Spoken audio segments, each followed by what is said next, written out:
거하였음을 우리가 고백합니다. 아무것도 아닌 죄인된 우리를 그 존재 자체로 사랑하신 하나님의 크고 놀라운 사랑을 찬양하겠습니다. 그 크신 하나님의 사랑 찬양드리겠습니다. 그 크신 하나님의 사랑 말로 다 영용 못하네. 저 높고 높은 별을 넘어 이 낮고 낮은 땅 위에 죄범한 영혼 구하려 죄범한 영혼 구하려 그 아들 보내사 화목제물 삼으시고 죄 용서하셨네.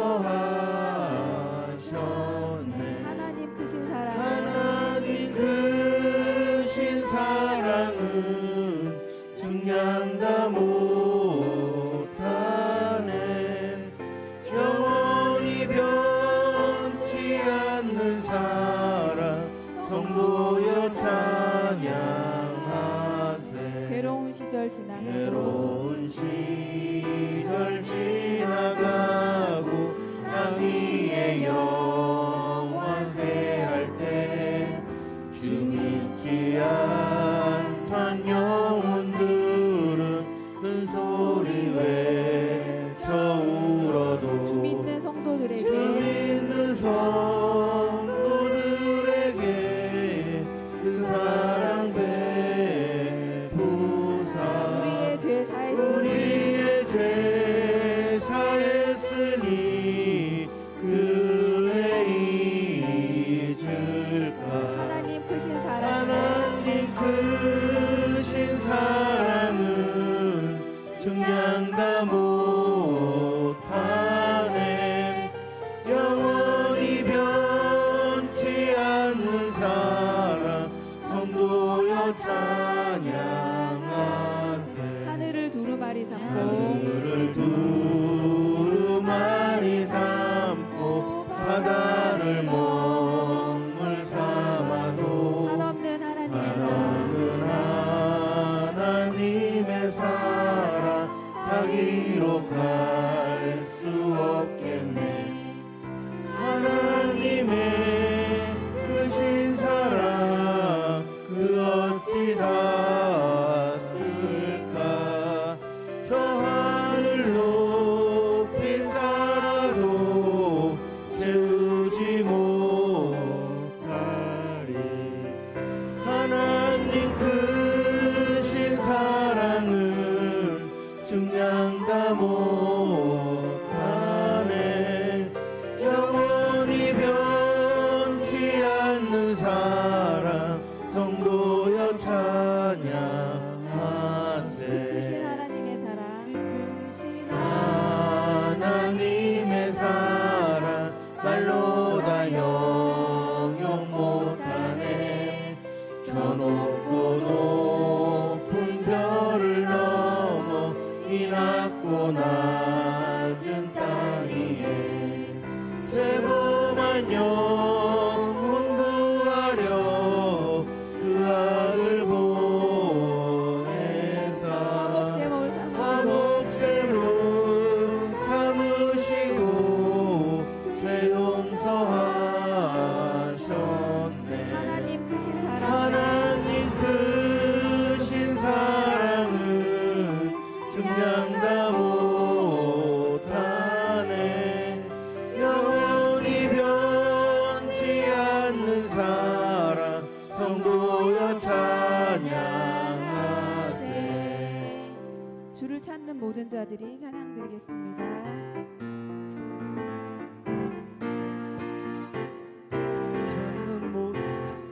주를 찾는 모든 자들이 주로 말미암아 기뻐하고 즐거워하게 하시며 주의 구원을 사랑하는 자들이 항상 말하기를 하나님은 위대하시다 하게 하소서. 주를 찾는 모든 자들이 주로 말미암아 기뻐하고 즐거워하게 하시며 하시며 주의 구원을 사랑하는 자들이 항상 말하기를 하나님은 위대하시다 하게 하소서. 주님 나의 도운 나를 건지시느니 여호와여 지체 말고 내게 임하소서. 가난하고 궁핍한 내 마음 가운데 여호와여 속히 임하소서.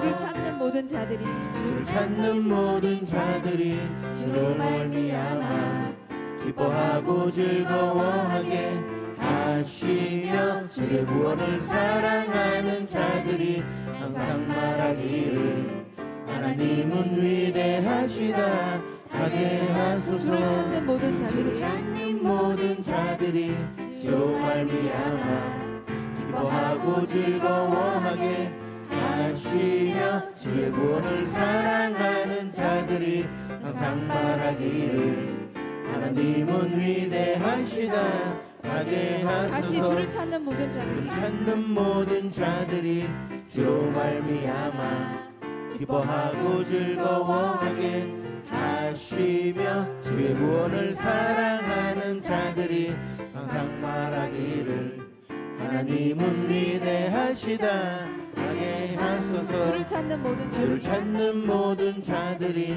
주로 말미암아 기뻐하고 즐거워하게 하시며 주의 주의 구원을 구원을 사랑하는 자들이 항상 말하기를 하나님은 위대하시다 하게 하소서. 주는 나의 도움 나를 건지시느니 여호와여 지체 말고 내게 임하소서. 가난하고 궁핍하게 마음 가운데 여호와여 속히 임하소서. 여호와여 속히 임하소서.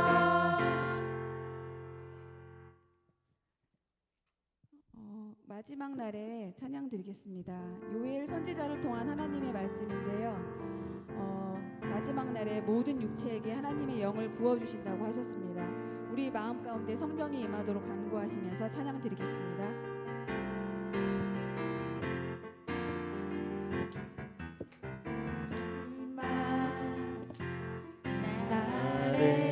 내가 나의 영으로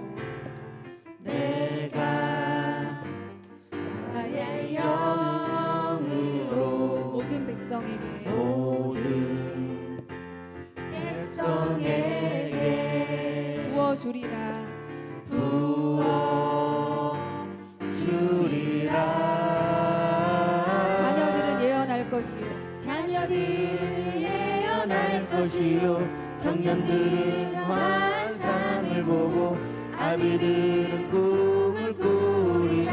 주의 영이 임하며 자녀들은 예언할 것이요 자녀들은 예언할 것이요 청년들은 환상을 보고 아비들은 꿈을 꾸리라. 주의 영이 임하며 성령이여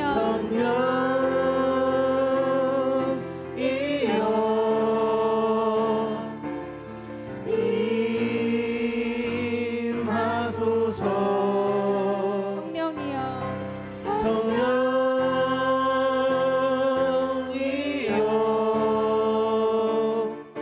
우리에게 임하소서. 마지막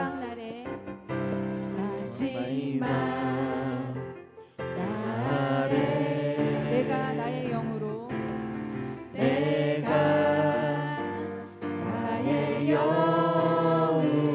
모든 백성에게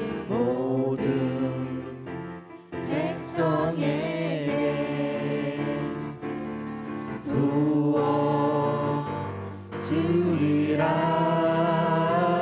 자녀들은 예언할 것이요 자녀들은 예언할 것이요 청년들은 환상을 보고 아비들은 꿈을 꾸리라. 주의 영이 임하며 자녀들은 예언할 것이요 자녀들은 예언할 것이요 청년들은 환상을 보고 아비들은 꿈을 꾸리라.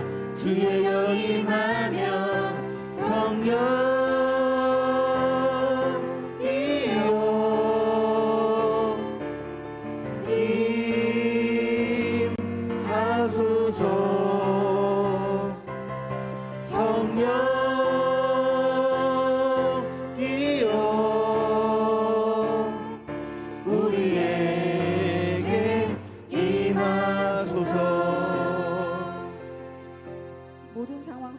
속에서 주를 찬양할지라.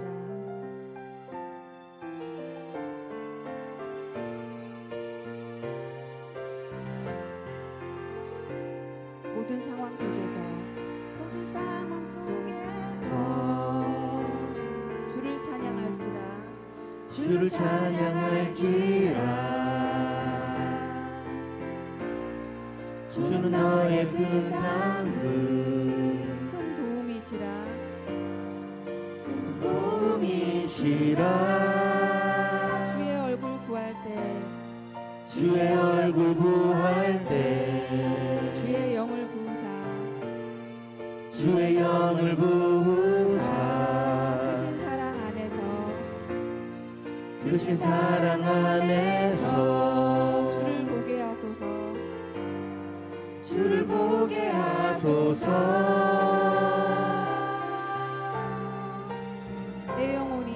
내 영혼이 확정되고 확정되어 싸우니 믿음의 눈 들어 주를 바라봅니다. 내 영혼이 확정되고 확정되어 싸우니 믿음의 눈 들어 주를 바라봅니다. 모든 상황 속에서 주를 찬양할지라. 주를 찬양할지라. 주는 너의 큰 상급 주는 너의 큰 상급 큰 도움이시라. 큰 도움이시라. 주의 얼굴 구할 때 주의 얼굴 구할 때 주의 영을 부으사 주의 영을 부으사 크신 사랑 안에서 크신 사랑 안에서 주를 보게 하소서. 주를 보게 하소서.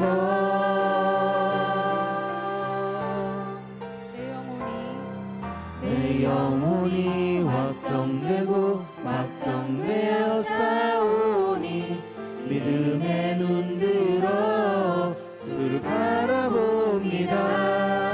내 영혼이 확정되고 확정되어 싸우니 믿음의 눈 들어 주를 바라봅니다. 내 영혼이 확정되고 내 영혼이 확정되고 확정되어 싸우니 믿음의 눈 들어 주를 바라봅니다.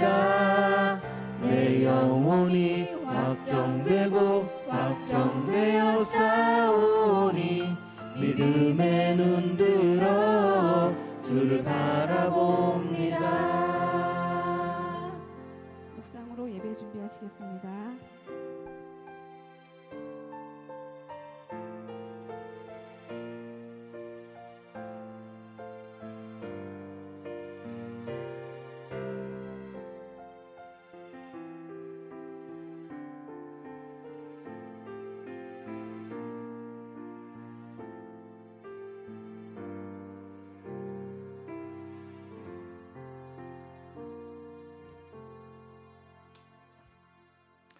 감사합니다.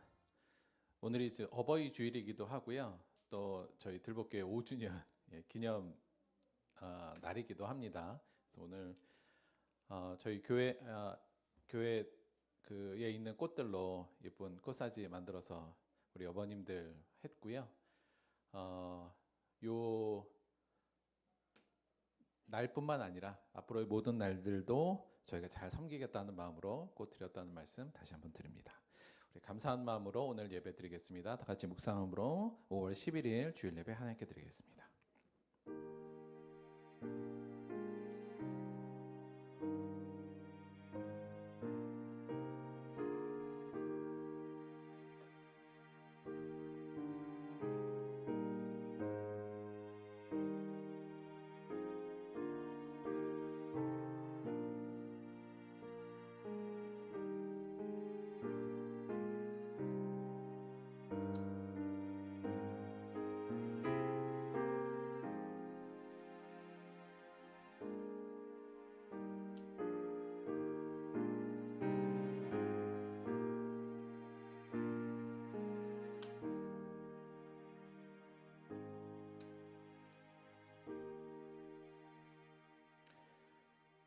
심령이 가난한 자는 복이 있나니 천국이 그들의 것이며 애통하는 자는 복이 있나니 그들이 위로를 받을 것이며 온유한 자는 복이 있나니 그들이 땅을 기업으로 받을 것이며 의에 줄이고 목마른 자는 복이 있나니 그들이 배부를 것이며 긍휼히 여기는 자는 복이 있나니 그들이 긍휼히 여김을 받을 것이며 마음이 청결한 자는 복이 있나니 그들이 하나님을 볼 것이며 화평하게 하는 자는 복이 있나니 그들이 하나님의 아들이라 일컬음을 받을 것이며 의를 위하여 박해를 받는 자는 복이 있나니 천국이 그들의 것임이라.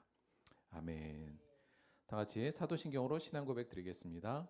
전능하사 천지를 만드신 하나님 아버지를 내가 믿사오며 그 외아들 우리 주 예수 그리스도를 믿사오니 이는 성령으로 잉태하사 동정녀 마리아에게 나시고 본디오 빌라도에게 고난을 받으사 십자가에 못 박혀 죽으시고 장사한 뒤 사흘 만에 죽은 자 가운데서 다시 살아나시며 하늘에 오르사 전능하신 하나님 우편에 앉아 계시다가 저리로서 산자와 죽은 자를 심판하러 오시리라. 성령을 믿사오며 거룩한 공예와 성도가 서로 교통하는 것과 죄를 사하여 주시는 것과 몸이 다시 사는 것과 영원히 사는 것을 믿사옵나이다. 아멘. 오늘은 이정숙 목사님께서 우리를 대표해서 기도해 주시겠습니다.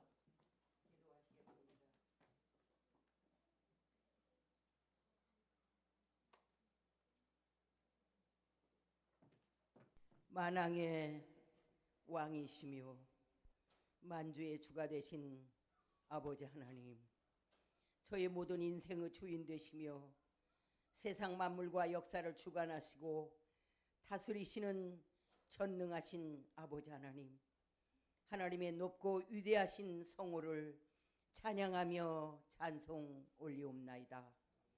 특별히 오늘은 거룩한 주일에 우리 들복교회 창립 5주년을 맞이하여 하나님 앞에 5주년 기념 감사 예배와 어버이 주간을 맞이하여 어버이날 감사 예배로 우리 모두가 지금 이 시간 하나님 앞에 모였습니다. 하나님의 예정하심과 경륜을 따라 이곳에 거룩한 땅을 예비하시고 오늘날 이와 같이 하나님께서 친히 이곳에 그리스도의 몸이신 들복교회를 세워주시고 이곳 성전에서 친히 우리들에게 말씀을 내려주시고 우리를 만나주심을 인하여 더욱 감사하고 감사 올리옵나이다.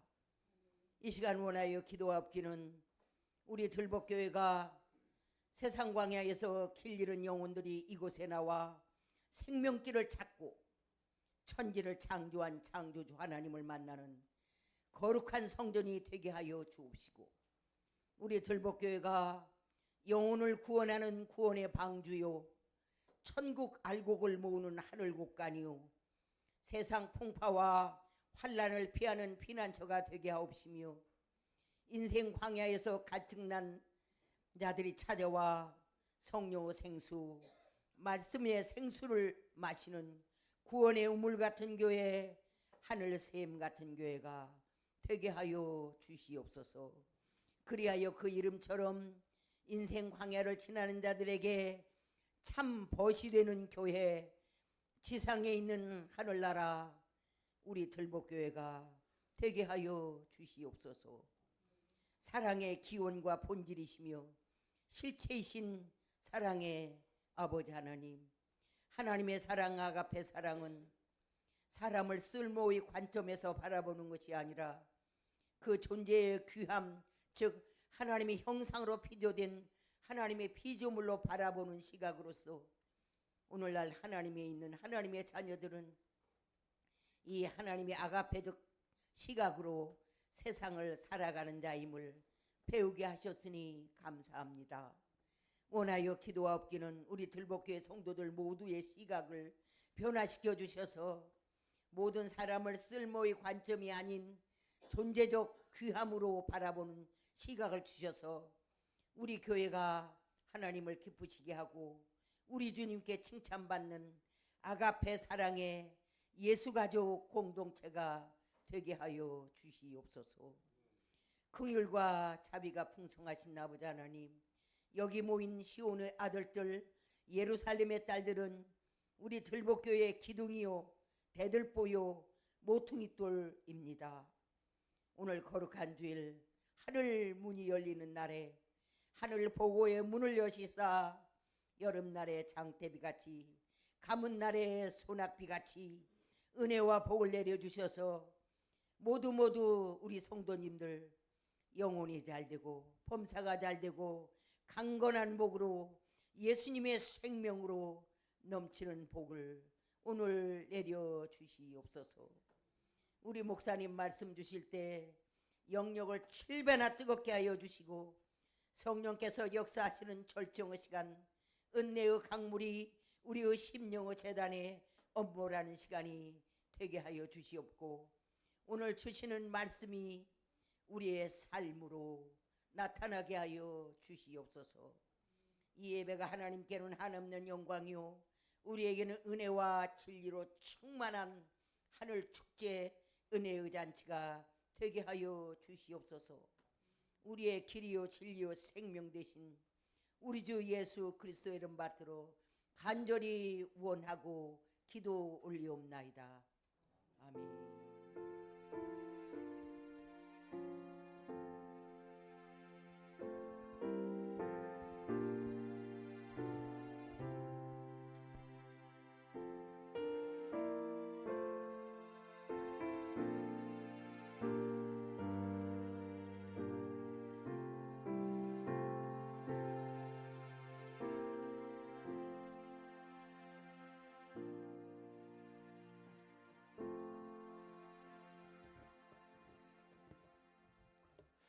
감사합니다.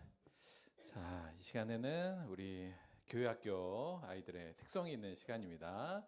우리 아이들 특성 나와서 준비 좀 하겠습니다. 특성 준비하겠습니다.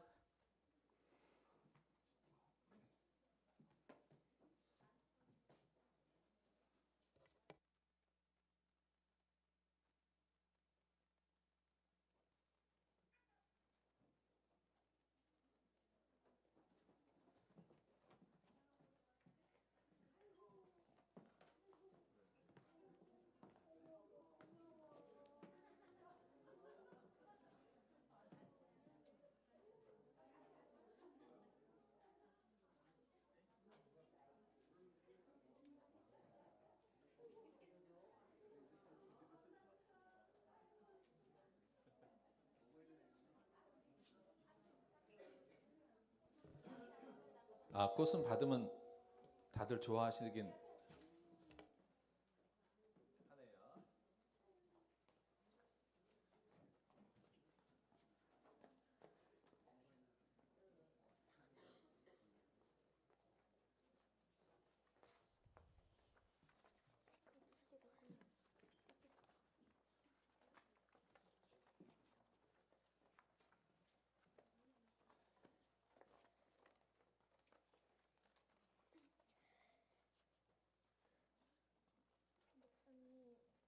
사모님, 할아버지, 할머니, 아빠, 엄마, 대박교회 모든 성도님들 언제나 말씀 많은 저희들을 사랑으로 돌봐주셔서 감사합니다.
감사합니다.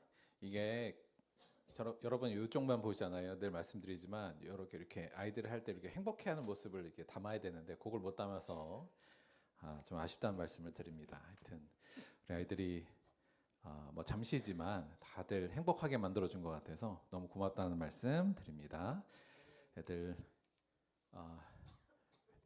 애들이 이 정도 하려고 하면 연습 많이 한 거예요. 하여튼 연습 시키신 우리 선생님 고생 많으셨고 아이들도 수고했다는 말씀 드립니다. 감사합니다. 우리 이 정도 아이들이 있어서 이렇게 노래도 불러주고 하는 게 얼마나 감사한지 모르겠습니다. 자, 오늘 본문 말씀 보도록 하겠습니다. 오늘 말씀은 마태복음 15장 1절에서 6절까지의 말씀 보도록 하겠습니다.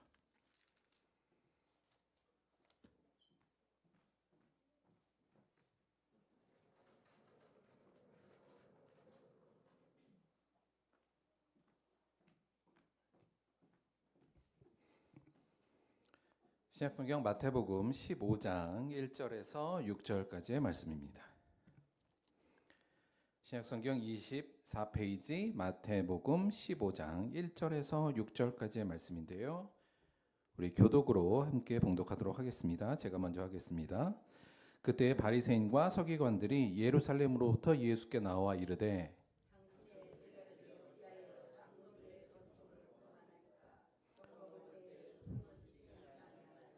대합하여 이르시되 너희는 어찌하여 너희의 전통으로 하나님의 계명을 범하느냐?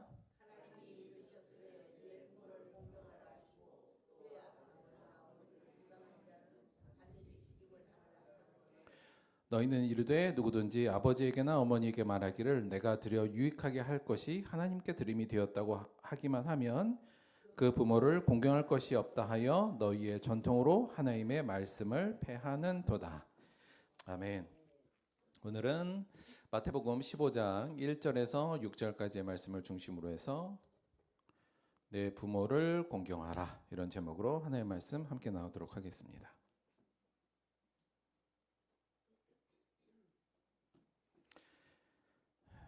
미스테리 학점.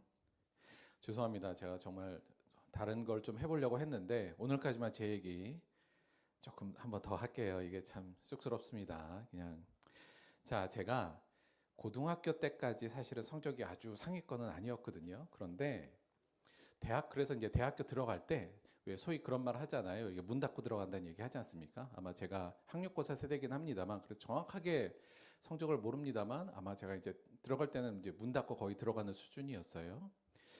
그리고 대학교에 가서도 제가 공부를 뭐 특별하게 사명감을 갖고 열심히 하거나 그런 학생도 아니었습니다. 그냥 수업 열심히 듣고 시험 때 되면 적당히 시험 공부하고 이제 그 정도였어요.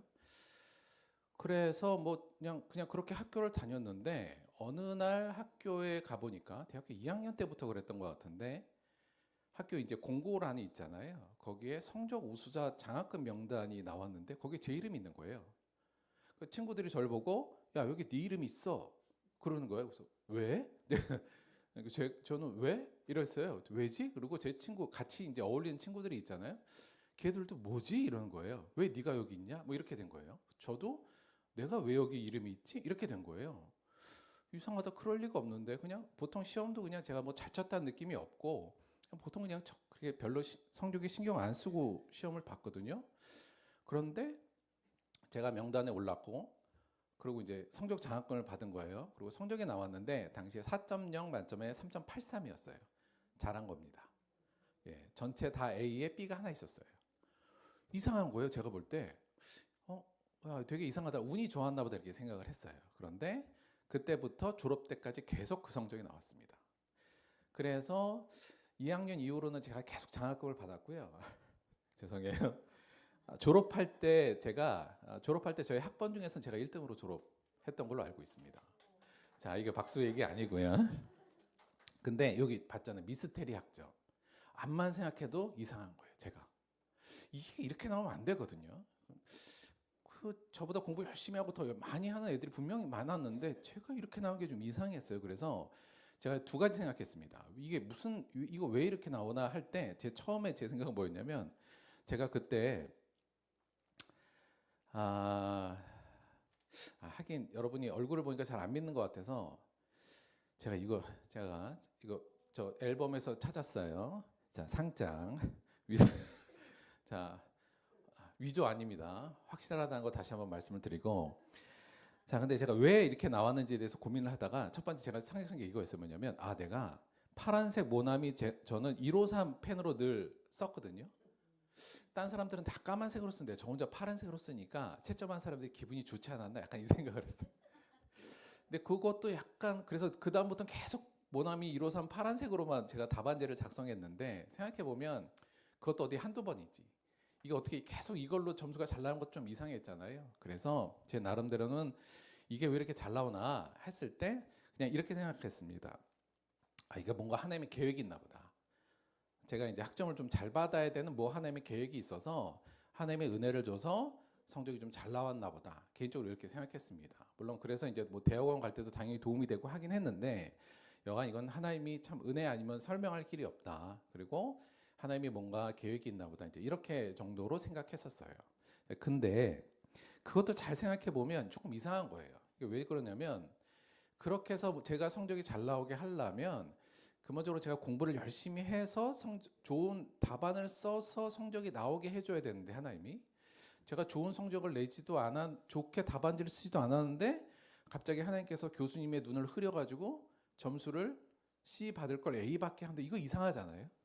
그리고 그러면 저 때문에 A 받을 애가 B 받게 되고 뭐 이렇게 되는 것도 하나님 보실 때는 공의롭지도 않고, 그것도 좀 말이 안 된다라는 생각도 들면서 여간 미스테리로 남았습니다. 근데 제가 나중에 제가 왜 점수를 잘 받았는지 알게 됐어요. 여러분, 제가 왜 잘 받았을까? 왜 어떻게 알게 됐냐면, 이제 공부 다 끝나고 학위 끝나고 제가 몇 년 동안 이제 대학에서 애들을 좀 강의를 좀 갔잖아요. 근데 거기 가니까 제가 뭘 했냐면 애들을 가르치고 제가 시험 문제를 내고 제가 채점을 했잖아요. 그러면서 알게 됐어요. 무슨 얘기냐면, 자, 보통 시험을 이제 가르친 다음에 시험 문제를 내잖아요. 그러면 이제 문제가 이거라고 봐요. 자, 지난번에 저희가 공부했던 신약 성경의 아가페에 대해서 만약에 논하시오, 이게 문제였다고 치면 어떤 아이가 이 전체를 이렇게 한 바닥을 다 정답을 씁니다. 굉장히 많이 쓰죠. 다 이렇게 썼다고 봐요. 근데 상당수의 아이들은 이 내용 중에 아가페에 대한 내용은 한 요 정도밖에 안 쓴 애들이 많아요. 자, 그러니까 신약 성경의 아가페에 대해서 논하시오 했는데, 이거보다는 자, 신약 성경은 무엇이며부터 시작해서 배웠던 모든 내용을 다 써요. 다 쓰는데 중요한 건 이 아가페에 대해서는 요만큼밖에 안 씁니다. 이런 아이들이 굉장히 많았어요. 자, 이런 친구들을 만약에 요 문제에 대해서 이렇게 답안지를 많이 썼지만 아가페에 대해서 요만큼만 쓰면 요거 점수 몇 점 줄까요? A, B, C, D 중에 이거 D 줍니다. 이것도 원래는 낙제인데 좀 잘 준 거죠. 왜냐하면 보니까 공부는 이 친구는 많이 한 건 맞아요. 공부는 많이 하고 나름 수업도 열심히 들은 건 맞는데, 중요한 건 뭐냐면 이 아가페가 뭔지 요 내용을 쓰라고 하는데 이 내용을 안 쓰면 어쩔 수 없는 겁니다. 그러니까 공부를 많이 했으니까 얘를 F를 줄 수는 없다는 생각이 들어서 보통 이제 D, 그리고 출석 열심히 하면 C까지는 줍니다. 근데 좋은 점수를 못 줘요. 자, 근데 어떤 친구들이 있냐면 요거 한 반만 답을 쓰는데도 불구하고 대부분을 아가페 내용으로 쭉 쓰는 애들이 있습니다. 그러니까 보면 이런 애들은 약간 얄미워요. 보면 공부를 많이 한 건 아니에요. 근데 제대로 그 아가페 내용을 더 많이 써요. 이런 친구들은 몇 점 줄까요? 이런 친구들은 B를 줍니다. 그럼 A는 어떤 사람이 맞을까요? A는 그 아가페에 대한 내용을 잘 쓰고 거기에 플러스해서 자신의 생각을 첨가해서 쓰는 친구들에게 A를 줍니다. 그러니까 나는 이렇게 배웠는데 이거에 대한 나의 생각과 자신의 어떤 발전적인 어떤 그 내용을 갖고 조금 더 발전시키는 내용을 쓰면 그게 바로 A를 받습니다. 저는 원래 다 이렇게 쓰는 줄 알았어요. 무슨 얘기냐면 제가 답안지를 잘 쓴 게 맞았던 것 같습니다. 전 당연히 이렇게 쓰는 건 줄 알았는데 생각 외로 이렇게 쓰는 친구들이 많지 않았어요. 대부분 그냥 자기가 아는 내용들만 쭉 쓰고 정말 중요한 내용을 빠뜨린 친구들이 너무 많았어요. 그래서 이 친구들이 끝나면 꼭 전화를 옵니다. 교수님, 제가 왜 D입니까? 이러고 와요. 이렇게 많이 썼는데. 그럼 한마디 합니다. 너 아가페는 한 줄도 안 썼어. 이렇게 얘기하면 어쩔 수 없어요.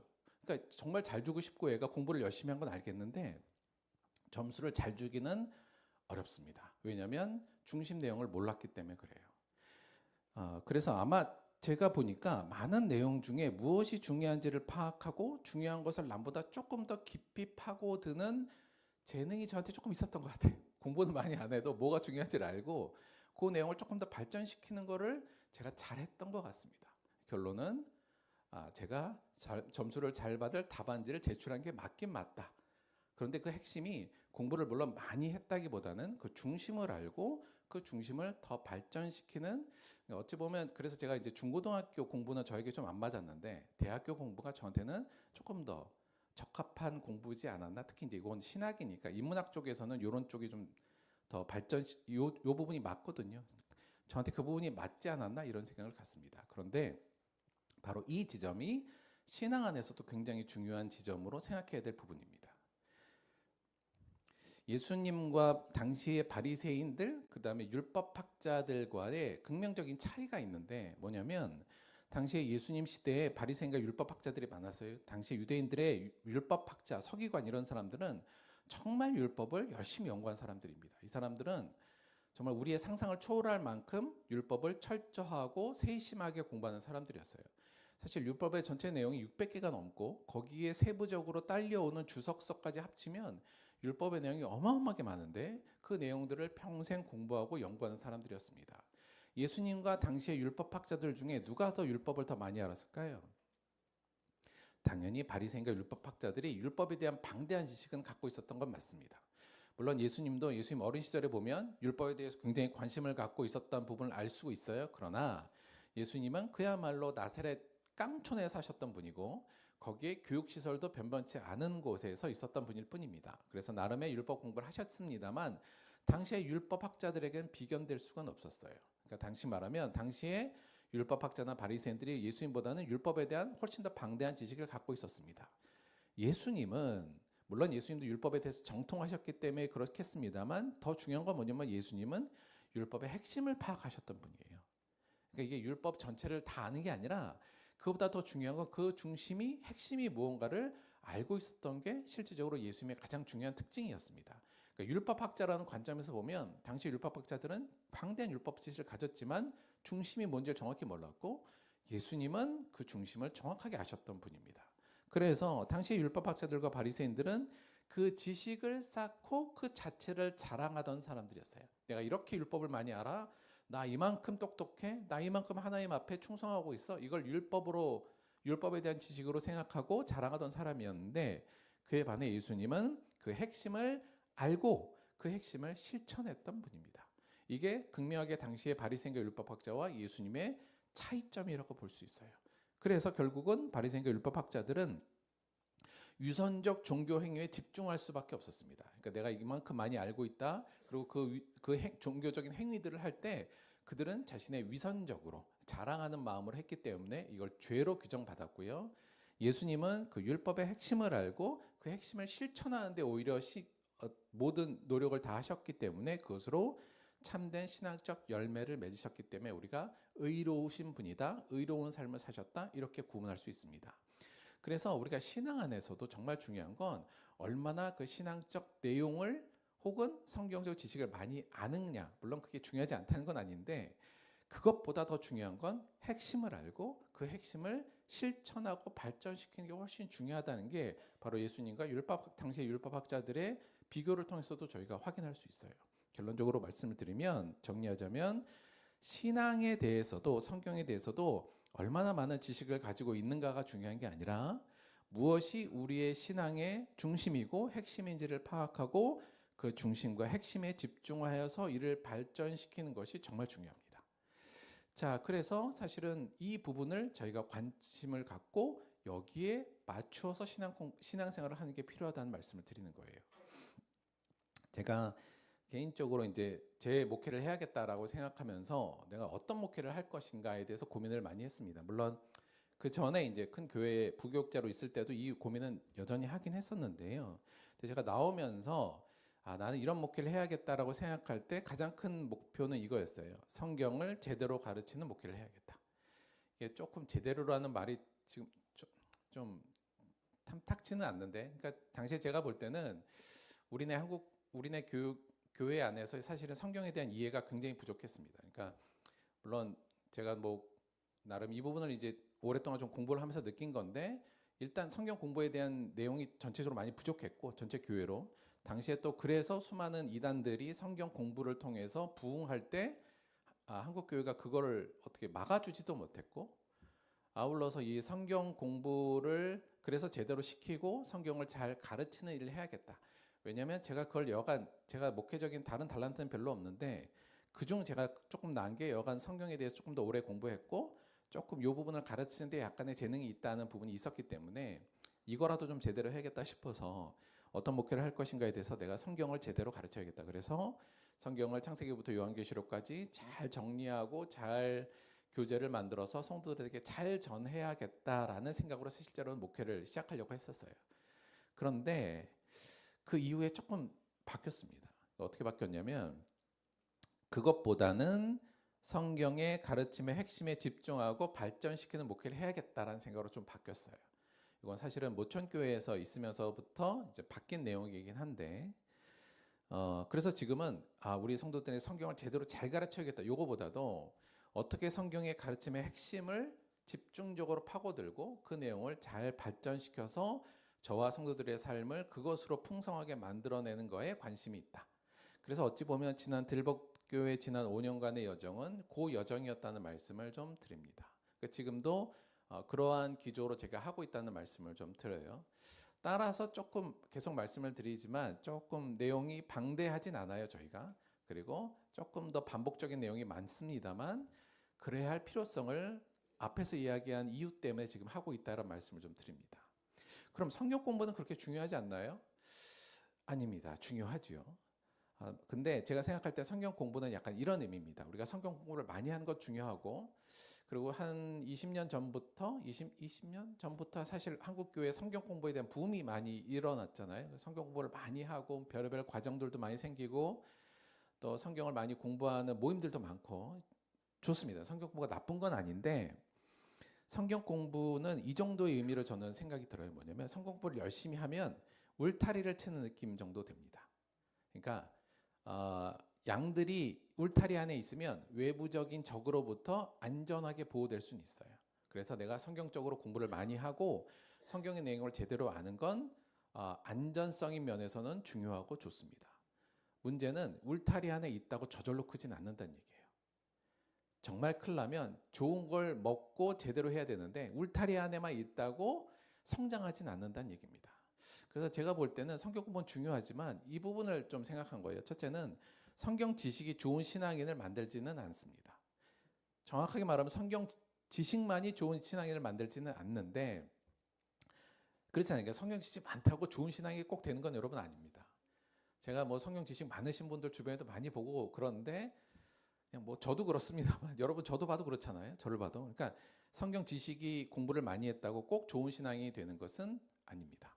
물론 좋은 점도 있습니다만 두 번째는 제가 생각에는 굳이 제가 공동체 모두가 울타리를 만들 필요는 없지 않나라는 생각이 좀 든 거예요. 그러니까 다시 말하면 여간 저는 조금 싫건 간에 제가 이 공부를 여간 지금 한 30년째 하고 있는데 굳이 이걸 다 성도들까지 이걸 다 할 필요가 있나? 울타리는 제가 만들면 되는 게 아닌가? 그리고 그러니까 우리가 이제 한 몸이니까 이 역할은 그냥 제가 하면 되는 게 아닌가? 굳이 성도들까지 다 할 필요는 없다라는 생각도 좀 든 겁니다.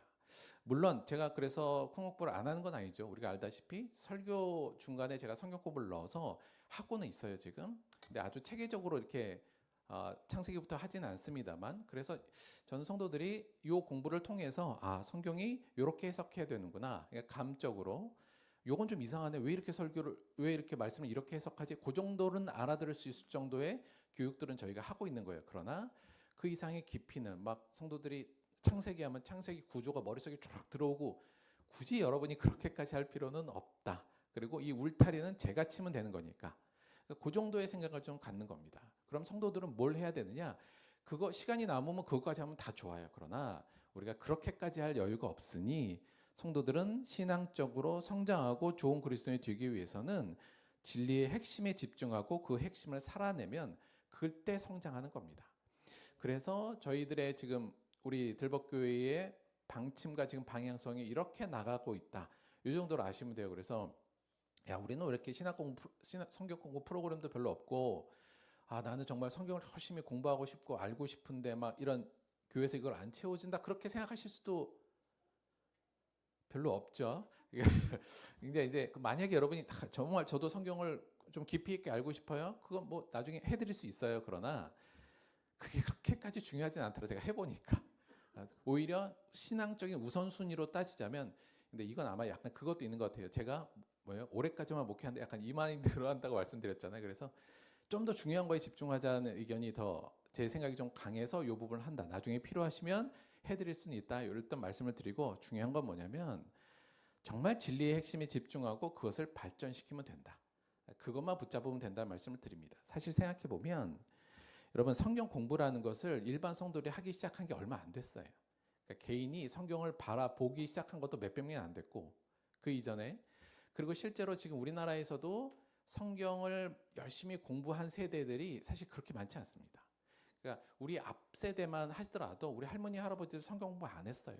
그러나 가장 중요한 성경의 중심만을 부여잡고 그 말씀 하나, 그리고 가장 중요한 진리의 내용을 잡고 평생을 살아신 분들이 좋은 신앙인들이었지, 성경을 많이 모른다고 해서 나쁜 신앙인이다, 덜 성장한 신앙이 아니었거든요. 따라서 이 핵심에 집중해야 된다. 이 부분을 다시 한번 말씀을 드리면서 지금 이 방향으로 가고 있다는 말씀을 좀 드립니다. 그러면 무엇이 성경의 핵심인가요? 우리가 그동안 주구장창 얘기했던 거예요. 한마디로 말씀을 드리면 예수님의 십자가의 삶으로 전파하고 있는 메시지, 그리고 예수님의 이 십자가의 삶과 예수님께서 말씀하신 성경의, 특히나 율법의 핵심 주제, 우리가 잘 알듯이 예수께서 이르시되 내 마음을 다하고 목숨을 다하고 뜻을 다하여 주 너의 하나님을 사랑하라 하셨으니 이것이 크고 첫째 되는 계명이요 둘째도 그와 같으니 내 이웃을 내 자신과 같이 사랑하라 하셨으니 이 두 계명이 온 율법과 선지자의 강령이니라. 이게 모든 율법의 사실은 핵심이고요. 예수님은 이 부분을 또 줄이셔서 말씀하셨죠. 뭐라고 하셨어요? 그래서 하나님도 사랑하고 이웃도 사랑하는데 하나님의 사랑은 이웃 사랑의 방식으로 표현하는 거야. 그래서 너희들이 진짜 할 건 뭐야? 새 계명을 너에게 주노니 서로 사랑하라. 내가 너희를 사랑한 것 같이 너희도 서로 사랑하라. 이 두 가지가 사실은 그래서 핵심이고 중심이다 말씀드릴 수 있습니다. 그리고 그 내용을 담고 있는 복음서의 예수님의 가르침과 삶, 특히나 복음서 중에 산상수훈의 내용들, 그 부분이 사실은 제가 볼 때는 성경의 이게 핵심이에요. 그래서 이 내용을 우리가 깊이 파고, 다른 거 여러분이 뭐 욥기에 뭐 이런 거 잘 모르셔도 뭐 전도서는 뭐냐 이런 거 잘 모르셔도 큰 문제는 안 되는데, 중요한 건 이걸 알아야 된다는 겁니다. 그리고 이걸 아는 것만 아니라 이것을 실천하고 이 부분을 저희들이 강화하는 게 더 중요하다는 말씀을 드립니다. 사실 이 중요성을 사도 바울은 잘 알았던 것 같아요. 그래서 사도 바울이 이렇게 얘기하죠. 내가 사람의 방언과 천사의 말을 할지라도 사랑이 없으면 소리나는 구리와 울리는 꽹과리가 되고, 내가 예언하는 능력이 있어 모든 비밀과 모든 지식을 알고 또 산을 옮길 만한 모둠이 있을지라도 사랑이 없으면 내가 아무것도 아니요 내게 있는 모든 것으로 구제하고 또 내 몸을 불사르게 내줄지라도 사랑이 없으면 내게 아무 유익이 없느니라. 아무리 방언을 하고 천사의 말 예언을 하고 막 모든 비밀과 지식을 다 알고 있고 믿음이 있어서 산도 옮기고 막 내 몸을 불사르게 내주는 헌신을 한다 할지라도 핵심이 없으면, 이 중심이 없으면 뭐라고요? F란 얘기예요. 잘 맞아봤자 D라는 얘기를 지금 하고 있는 겁니다. 더 중요한 건 뭐냐? 근데 대부분의 사람들이 이것보다는 방언하고 천사의 말, 예언의 말, 막 지식을 늘리고 막 구제하고, 뭐 물론 이것들이 나쁜 건 아닙니다만 더 좋은 거, 더 중심은 뭐냐? 서로 사랑하라는 내용이 빠진다면, 그 안에 아가페의 사랑이 없다면 아무 의미가 없다고 예수님께서 사도 바울이 얘기하는 부분이 이 부분이거든요. 사도 바울은 이 부분을 잘 알았던 것 같습니다. 뭐가 핵심이고 뭐에 집중하는지를 알았던 사람이죠. 그래서 무엇이 성경의 핵심이냐? 한마디로 말하면 우리가 계속적으로 말하는 서로 사랑하랍니다. 아가파테 알렐루스, 서로 사랑해라. 이것이 성경 진리의 중심이고 우리가 우리의 신앙의 시험지에 가장 많이 써야 할 내용이고 우리의 삶의 시험지에 가득 채워야 될 내용이며 발전시켜야 될 내용이라는 점을 다시 한번 강조드립니다. 자, 그러면 이 서로 사랑, 그래서 이제 우리가 이 서로 사랑을 어떻게 발전시킬 것이냐, 그리고 이것을 어떻게 우리의 삶 속에서 끌어와서 진짜 우리의 삶의 열매로 맺힐 것이냐가 이제 우리의 최고의 관심사라는 말씀이에요. 자, 여러분, 우리가 여기 서로라는 말은 인격적인 거잖아요. 인격 대 인격이 서로 사랑하라는 건데, 인간이 맨 처음에 관계하는 인격적인 관계는 뭘까요? 부모와 자식 간의 관계입니다. 아울러서 평생 오래 가는 관계도 부모와 자식 간의 관계죠. 그래서 서로 사랑의 하나를 우리가 실천하고 발전시킴에 있어서 가장 중요한 건 부모와 자식 간의 관계다. 이 부분이 어찌 보면 핵심이라고도 볼 수 있습니다. 자, 오늘 말씀은 잠깐 배경을 좀 설명드릴게요. 예수님께서 이제 바리새인과 서기관들이 예수님에게 이제 따지는 겁니다. 왜 당신들의 제자들은 교회의 전통을 잘 안 지킵니까? 이렇게 얘기를 하는 거예요. 그러니까 당시에 교회에 전통적으로 해야 될 것들, 여기서 보면 이제 먹기 전에 씻는 거 이런 문제예요. 그걸 안 하는 거예요. 그랬더니 이 사람들이 이제 왜 교회 전통을 안 지킵니까? 하나님의 교회에서 하는 전통은 지켜야지. 그랬더니 예수님께서 말씀하실 때 뭐라고 이제 그들을 깨우치냐면, 야, 너희들은 교회의 전통을 지킨다고 하면서 하나님의 말씀을 너희들이 지금 지키지 않아. 이 부분을 지금 지적하는 부분입니다. 사실 오늘날도 그런 거 꽤 많거든요. 우리가 교회를 위한다고 하면서 교회의 전통 때문에 진짜 하나님의 뜻을 버리는 일들도 굉장히 많은데, 당시에도 마찬가지인 거예요. 그래서 예수님이 그걸 지적하는 겁니다. 야, 진짜 하나님의 뜻을 지켜야지 교회의 전통 지킨다고. 그러니까 당시에는 이 내용을 잠깐 설명을 드리면, 당시 이제 사람들이 고르반이라 그래서 부모에게 돈을 쓰고 부모를 섬겨야 되는데, 그게 아니라 나 이거 하나님께 바치는 제물이에요. 그러면 부모에게 안 줘도 되는, 그래서 약간 자기의 돈을 횡령하는 그런 어떤 세태가 있었거든요. 그걸 지적하면서 너희들이 고르반이라는 하나님께 제물 드린다는 수단으로 진짜 중요한 내 부모를 공경하라는 하나님의 명령을 지키지 않고 있다. 그러면서 그 부분을 지적하는 장면입니다. 근데 그 부분을 지적하는 장면에서 예수님께서 이 부모를 공경하라는 말에 구약에 나오는 중요한 그 많은 이야기를 딱 한 줄로 정리를 하고 정의하셨어요. 그 내용이 4절입니다. 하나님이 이르셨으되 내 부모를 공경하라 하시고 또 아버지나 어머니를 비방하는 자는 반드시 죽임을 당하리라 하셨다. 이게 예수님께서 구약에 있는 부모에 관한 내용을 딱 정리하신 내용이에요.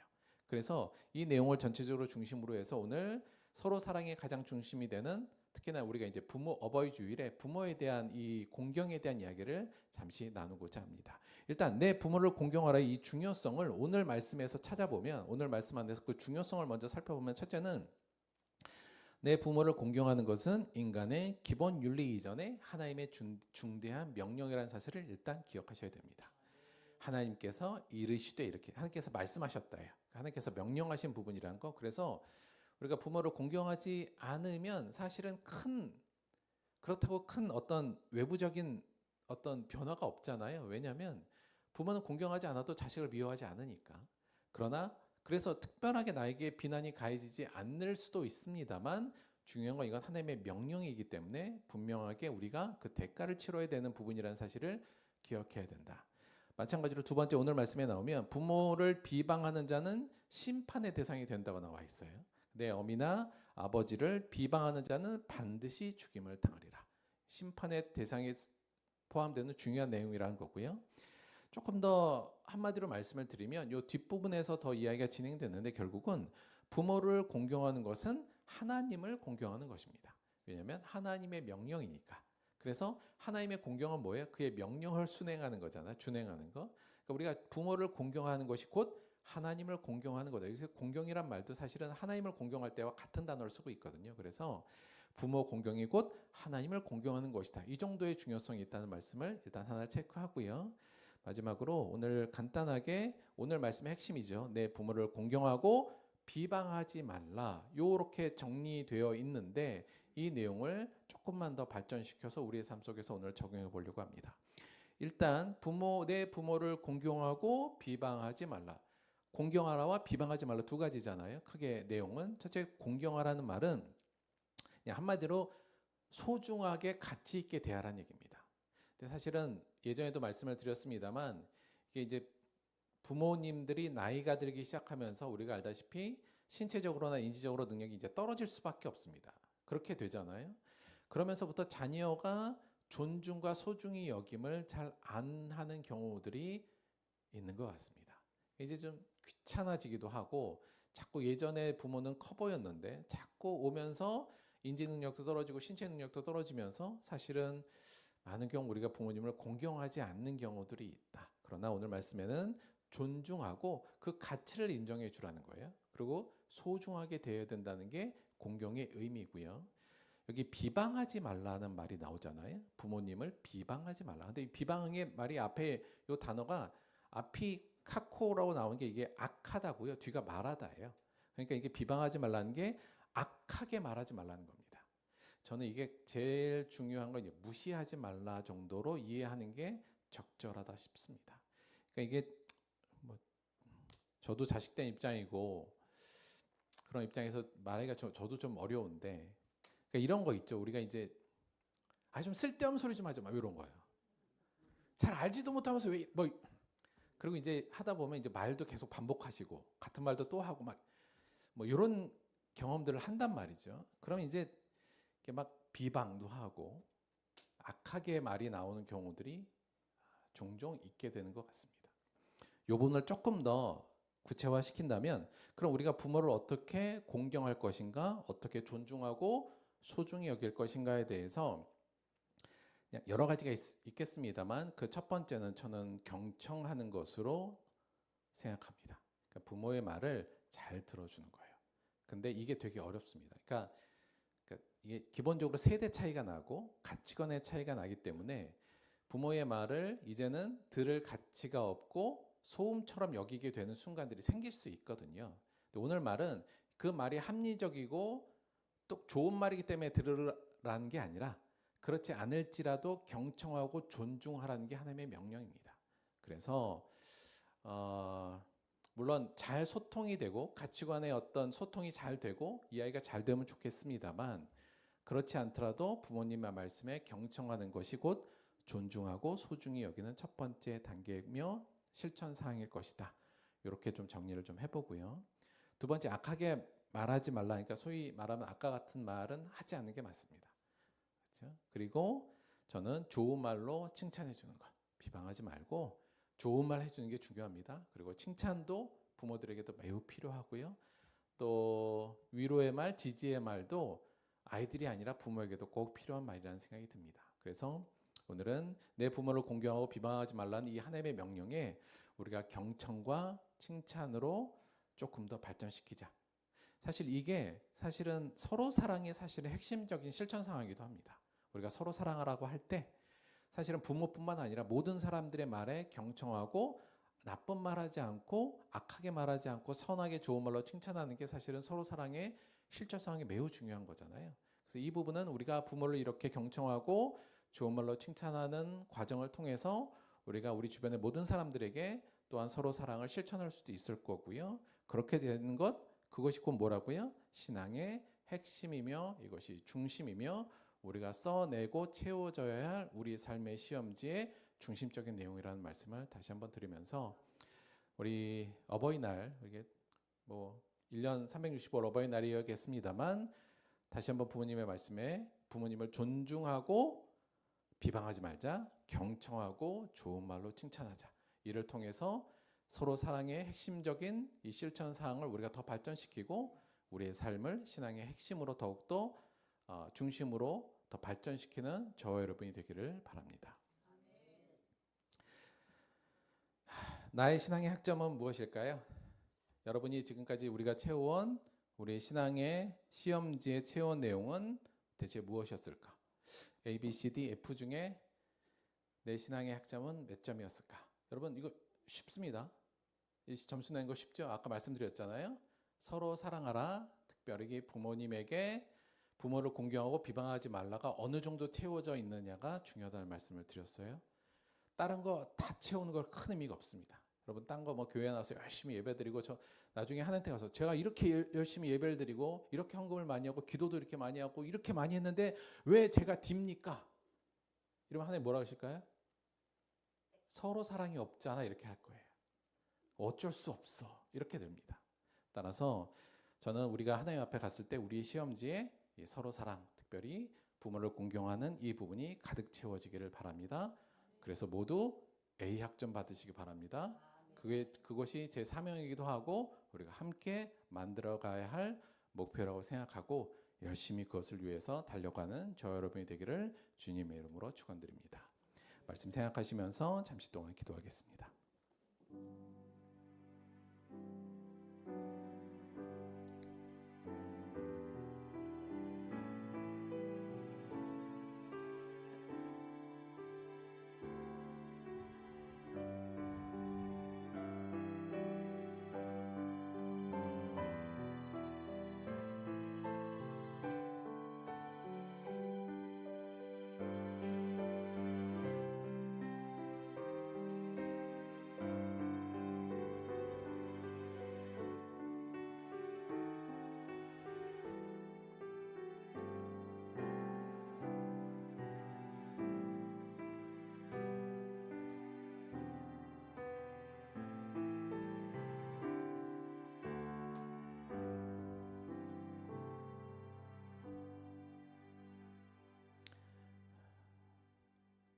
하나님 고맙고 감사드립니다. 주께서 5년 전에 우리 들벗교회를 세우시고 지금껏 함께 하시며 이 자리까지 오게 하신 모든 것에 하나님께 감사의 마음을 드립니다. 하나님 원하는 우리가 진정으로 바라는 것은 우리 들벗교회가 하나님께서 정말 원하시고 하나님께서 기뻐하는 신앙적 삶을 만들어가기를 원합니다. 우리 모두가 이 중심을 잃지 않도록 인도하여 주옵소서. 쓸모없고 별로 중요하지 않은 것에 집중하는 것이 아니라 정말 중요한 이 내용에 아가페에 집중하는 우리 모두가 될 수 있도록 인도하여 주옵소서. 그를 위해 우리 처음으로 그리고 첫 번째 단계로 우리 어르신들 그리고 부모님들을 공경하기로 오늘 결단했습니다. 경청하고 칭찬하는 이 두 가지를 통해 주께서 명령하신 서로 사랑을 우리 모두에게 발전시키고 나누고 우리의 삶을 채우는 우리 모두가 될 수 있도록 역사하여 주옵소서. 예수님의 이름으로 기도드렸습니다. 아멘. 감사합니다. 자, 오늘은 우리가 꽃 드리긴 했는데 저희가 우리 사랑하는 우리 어버님들을 위해서 잠시 오늘 잠깐 선물 증정식 및 특송 축복송 하나 부르도록 할게요. 우리 아이들이 오늘 선물 하나씩 드릴 텐데 저희가 매번 영양제 드리다가 올해는 기름으로 준비했습니다. 국산이에요. 국산 참기름, 국산 들기름으로 준비했고요. 먹고 건강하시라는 마음으로 선물 드립니다. 선물 증정 함께 하나님의 사랑이 축복송 하면서 드리도록 하겠습니다. 하나님의 사랑이 당신의 삶 가운데 가득하기를 축복합니다. 하나님의 은혜가 우리 가운데 가득하길 기도합니다. 한 번 더 할게요. 하나님의 사랑이 당신의 삶 가운데 가득하기를 축복합니다. 하나님의 은혜가 우리 가운데 가득하길 기도합니다. 자, 감사하다는 박수 함께 드리겠습니다. 이게 작년도 그랬습니다만 이걸 60세로 하냐 65세로 하냐 드리는 걸 고민을 많이 했어요. 그런데 요즘은 사실은 60대는 노인도 아니고 그렇죠? 한 70대는 돼야 노인이잖아요. 그래서 65세로 그래도 해야겠다 싶었는데 65세로 하면 저는 받을 기회가 없을 것 같아서 60세로 그냥 했습니다. 그냥 60세 되시면 다 드리는 걸로. 그래서 야 내가 왜 어버이야 그렇게 생각하지 마시고 그렇게 결정했다 그 말씀 드립니다. 감사합니다. 그리고 저희 5년 됐어요. 저희가 5년 됐는데 그 내용 잠깐 우리가 잠깐 필름으로 잠깐 준비했어요. 이거 잠깐 보도록 하겠습니다.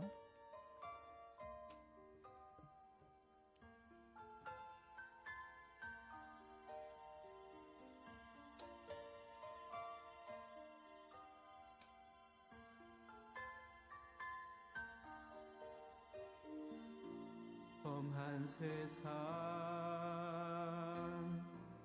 살아갈 때에 높은 산 같은 어려움이 있어요. 길 험하고 갈 길 멀어도 낭망치 말고 일어나 걸어요. 주님의 손잡고 저 산을 오르리, 날마다 저 산을 오르리, 끝까지 저 산을 오르리. 주님과 나 주님과 함께 오르고 말린 한 걸음씩 한 걸음씩. 그때 코로나 시절이라 사진이 없어요. 함께 저 산을 오르리. 한 걸음씩 한 걸음씩 저 산을 오르리. 주님과 함께.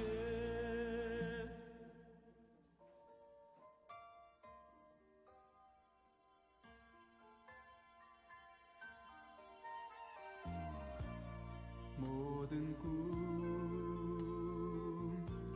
깨져버리고 22년부터 활동은 좀 시작했어요. 저희가 마음속 가득 고통이 있을 때 수해 한번 났고요. 눈을 들어 주님 보아요.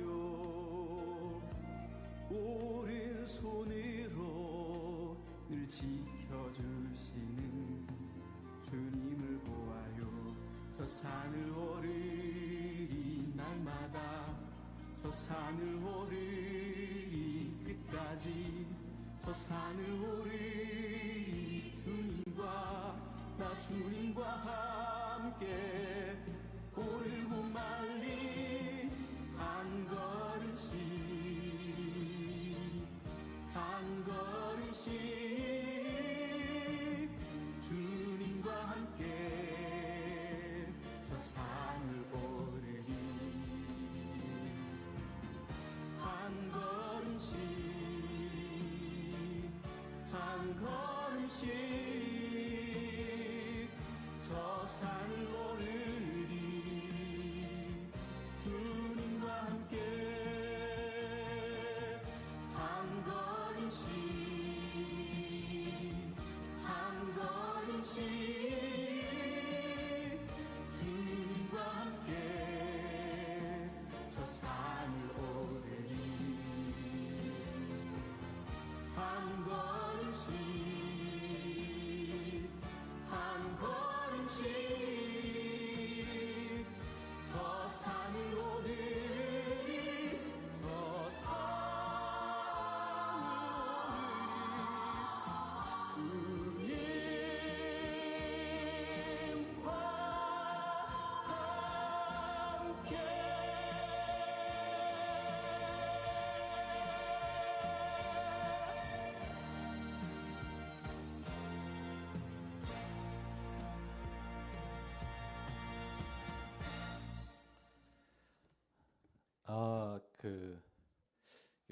좀 돌아보면 저희가 5년이라는 기간이 순식간에 지나간 것 같긴 한데, 여간 제가 나름대로는 뭐 섬긴다고 시작했습니다만 돌아보면 정말 많은 분들이 섬김을 통해서 여기까지 온 것 같습니다. 여간 그냥 좀 힘들고 어려울 때 저희 15명 시작했잖아요. 그때부터 시작해서 이렇게 다들 도와주시고, 오히려 제가 섬긴다고 했지만 오히려 다 섬김 받은 것 같아서 민망하기도 하고 감사하기도 하고 그렇습니다.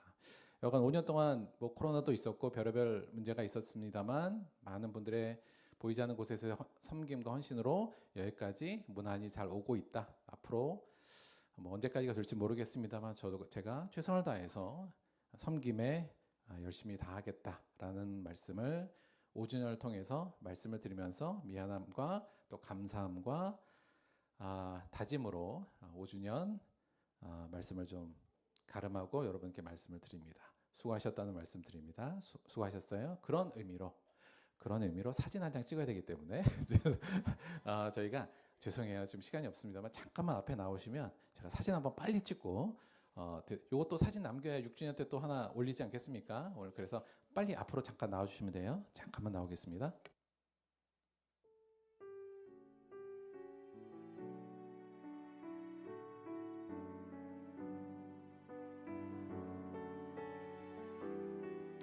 늘 그랬던 것처럼 그냥 앞으로 다 나오셔서 적당히 이렇게 원래 쓰던 대형 있잖아요. 그대로 다 쓰시면 돼요. 저희가 조금 많아졌기 때문에 좀 촘촘히 서야 된다. 다시 부탁드립니다.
저희가 공식적으로 약간 뭐 이렇게 좀 뭐 해외 약간 빼고 그래도 이제 다 하면 저희가 한 60여 명 정도 됩니다. 그래서 감사하다는 말씀 다시 한번 드릴게요. 헌금을 위해서 기도하고 주기도문으로 예배 마치도록 하겠습니다.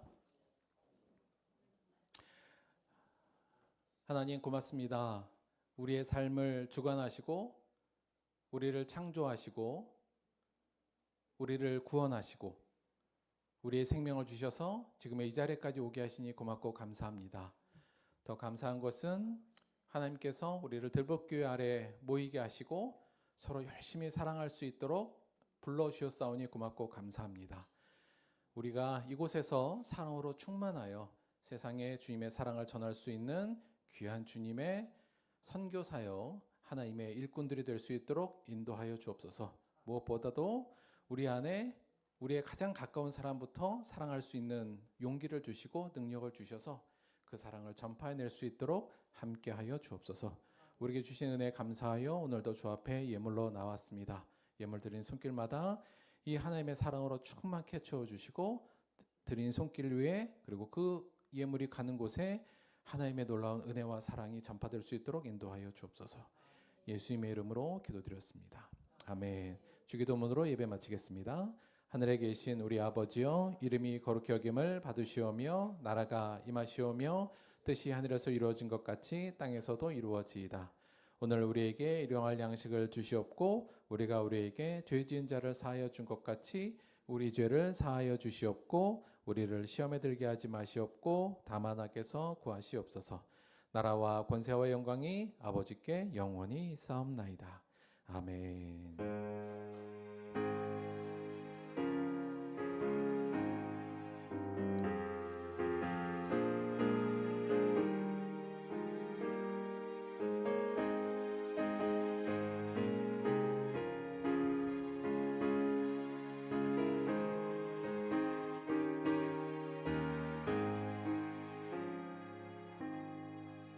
수고하셨습니다. 하나님께 감사의 박수 드리겠습니다. 맛있는 점심 식사 하도록 하겠습니다. 오늘 날씨 좋으니까 야외에서 드셔도 괜찮을 것 같아요.